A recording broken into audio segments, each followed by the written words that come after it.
কোনো আসল 20 বছরে সুদে আসলে 5 গুণ হলে সুদের হার কত? তো সরল সুদের এরকম অঙ্কের ক্ষেত্রে 5 গুণ, দ্বিগুণ, 3 গুণ এরকম যদি কোনো অঙ্কে থাকে তো সেক্ষেত্রে তোমরা প্রথমে 100 লিখবে, গুণ দিয়ে যত গুণ বলবে তার থেকে 1 কম লিখবে। যেমন কোশ্চেনে যদি দ্বিগুণ থাকে তাহলে তোমরা 1 লিখবে, 3 গুণ থাকলে 2 লিখবে, 4 গুণ থাকলে 3 লিখবে। এখানে কোশ্চেনে 5 গুণ বলেছে তো 5-এর থেকে 1 কম মানে 4 লিখবে। বাই দিয়ে কোশ্চেনে আরেকটাই সংখ্যা থাকবে, যেমন এখানে 20 আছে, 20কে নিচে বসিয়ে দেবে, প্লাস কাটাকুটি করলে অ্যান্সার হয়ে যাবে। 20 5 100, 5-এর সাথে 4 গুণ করলে 20, তো 20% হয়ে যাবে সুদের হার। অপশন সি হয়ে যাবে কারেক্ট অ্যান্সার। এই ধরনের আরেকটা অঙ্ক তোমরা দেখো, বলেছে বার্ষিক 12% সরল সুদের হারে কোনো আসল কত বছরে 4 গুণ হবে। তো আমি বলেছি সরল সুদের অঙ্কের ক্ষেত্রে দ্বিগুণ, 3 গুণ, 4 গুণ, 5 গুণ এরকম যদি কোনো অঙ্কে থাকে, যেমন এখানে এই কোশ্চেনে 4 গুণ আছে, তো এক্ষেত্রে আমরা প্রথমে কি লিখবো, 100 লিখবো, গুণ দিয়ে যত গুণ বলবে তার থেকে 1 কম, এখানে 4 গুণ বলেছে কোশ্চেনে, তো 4-এর থেকে 1 কম মানে 3 লিখবো। বাই দিয়ে কোশ্চেনের একটাই সংখ্যা থাকবে, কত আছে, 12 আছে, 12কে নিচে বসাবে, কাটাকুটি করো, 3 4 12, 4 25 100, 25 বছর। অপশন সি হয়ে যাবে সঠিক উত্তর। এই ধরনের আরেকটা অঙ্ক তোমরা দেখো, বলেছে একটা নির্দিষ্ট সরল সুদের হারে কোনো মূলধন 4 বছরে 3 গুণ হয়, কত বছরে সেই মূলধন 8 গুণ হবে। এখানে আবার গুণ দিয়ে দেখো দুবার আছে, একবার বলেছে 3 গুণ আর একবার বলেছে 8 গুণ। তো একইভাবে কিন্তু করবো আমরা, ঠিক আছে। তো প্রথম লাইন অনুযায়ী বলেছে 3 গুণ হয়, তো সেক্ষেত্রে প্রথমে আমরা কি লিখবো, 100, যত গুণ বলবে তার থেকে 1 কম, 3 গুণ বলেছে, 3-এর থেকে 1 কম মানে 2। কোশ্চেনে দেখো প্রথম লাইনে একটাই সংখ্যা আছে 4, এই 4কে নিচে বসাবো, কাটাকুটি করো, 4 25 100, 25 দুগুণে গুণ করলে কত হচ্ছে, 50, তাই তো।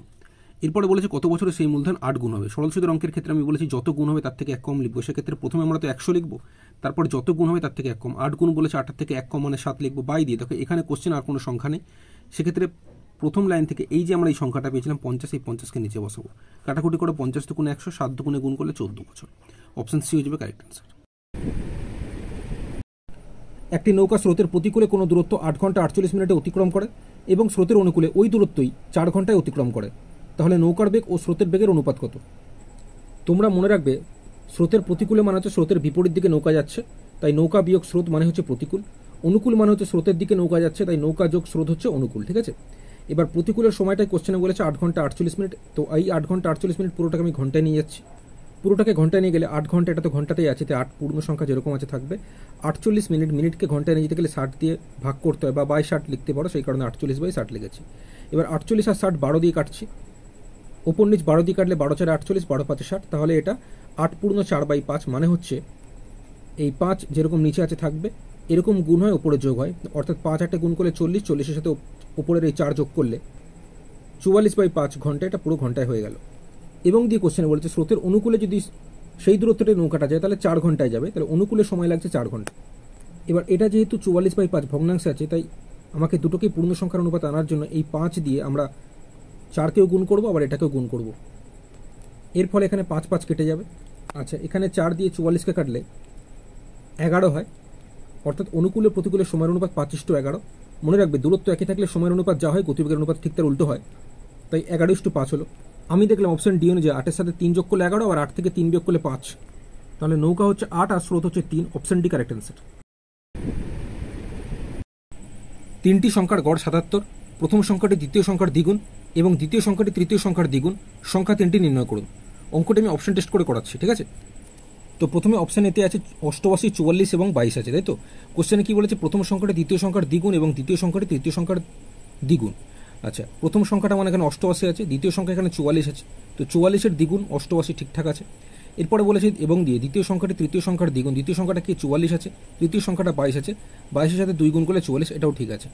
এবার এখানে যে প্রথমে বলেছিল 3টি সংখ্যার গড় 77, মানে হচ্ছে এই 3টি সংখ্যাকে যোগ করে আমি যদি 3 দিয়ে ভাগ করি সেটাই হয়ে যায় গড়। তো 3টে সংখ্যাকে যোগ করে 3 দিয়ে ভাগ করে আমি দেখব যে গড় এই 77 আসছে কিনা, যদি আসে তাহলে বুঝবো অপশানে সঠিক উত্তর, নাহলে আমরা অপশান বিতে যাব। এবার তোমরা 3টে সংখ্যাকে এখানে যোগ করে 3 দিয়ে ভাগ করে দেখবে গড় 77 আসছে না, তাই অপশানে কোনোভাবেই সঠিক উত্তর হবে না। আমরা এখন যাব অপশান বিতে। অপশান বিতে আছে 132, 66 এবং 33, ঠিক আছে। প্রথম সংখ্যাটা বলেছিল দ্বিতীয় সংখ্যার দ্বিগুণ, তো প্রথম সংখ্যা এখানে 132 আছে, দ্বিতীয় সংখ্যা এখানে 66 আছে, তো 66-র সাথে 2 গুণ করলে 132 ঠিকঠাক আছে। এবং দিয়ে বলেছি দ্বিতীয় সংখ্যাটি তৃতীয় সংখ্যার দ্বিগুণ, দ্বিতীয় সংখ্যা 66, তৃতীয় সংখ্যা 33, 33-এর সাথে 2 গুণ করলে 66, তো এটা ঠিকঠাক আছে। এরপর আমরা এখানে প্রথমে যে বলেছিল 3টি সংখ্যার গড় 77, অর্থাৎ এই 3টি সংখ্যাকে যোগ করে আমি 3 দিয়ে ভাগ করে দেখব যে 77 আসছে কিনা, যদি চলে আসে তাহলে অপশন বি সঠিক উত্তর হবে। তো এখন আমি এই 3টি সংখ্যাকে যোগ করলে 231 হচ্ছে, 231কে 3 দিয়ে যদি আমরা ভাগ করি তাহলে গড় 77 পাচ্ছি, কোশ্চেনের সাথে পুরোপুরি মিলছে, তাই অপশন বি সঠিক উত্তর। 13 অপেক্ষা বৃহত্তর দুটি সংখ্যার গসাগু এবং লসাগু যথাক্রমে 13 ও 273 হলে সংখ্যা দুটির যোগফল কত? কোশ্চেনে লসাগু বলেছে 273, এবার লসাগুর মধ্যে আমরা জানি গসাগু থাকেই, গসাগু কোশ্চেনে 13 বলে দিয়েছি, তো 13 দিয়ে যদি আমি 273কে এখানে ভাগ করে নিই 21 হচ্ছে, আবার 21 এখানে আমরা জানি আরেকটু ভাঙবে, 7 3 21 হচ্ছে। এবার আমরা জানি সংখ্যা দুটো এখানে বার করতে হলে গসাগুর সাথে যদি আমি এখানে 7 গুণ করি তাহলে একটা সংখ্যা পাবো, গসাগুর সাথে যদি আমি 3 গুণ করি তাহলে আরেকটি সংখ্যা পেয়ে যাব। তাহলে এখানে গসাগু 13 সাথে 7 গুণ করলে আমরা 91 পাচ্ছি, একটি সংখ্যা পেলাম, আর গসাগু 13 সাথে 3 গুণ করলে 39 আরও একটি সংখ্যা আমরা পেলাম। কোশ্চেন এখানে বলেছিল 13 অপেক্ষা বৃহত্তর দুটি সংখ্যা, 13 থেকেই দুটো সংখ্যা বড়, 13 থেকে 91 বড়, 39 বড়। এবার এদের যোগফল কত জিজ্ঞেস করে, তো সংখ্যা দুটি যোগ করলে 130 হচ্ছে, অপশন বি 130 হয়ে যাবে সঠিক উত্তর। 65 লিটার জল মিশ্রিত দুধে দুধ ও জলের পরিমাণের অনুপাত 10:3, ওই মিশ্রণে আর কত লিটার জল মেশালে দুধ ও জলের পরিমাণের অনুপাত 8:5 হবে? কোশ্চেনে দুধ ও জলের অনুপাত বলেছে 10:3। এবার 65 লিটারের মধ্যে সঠিকভাবে কতটা দুধ আছে এবং কত লিটার জল আছে সেটা আমরা বের করব কীভাবে?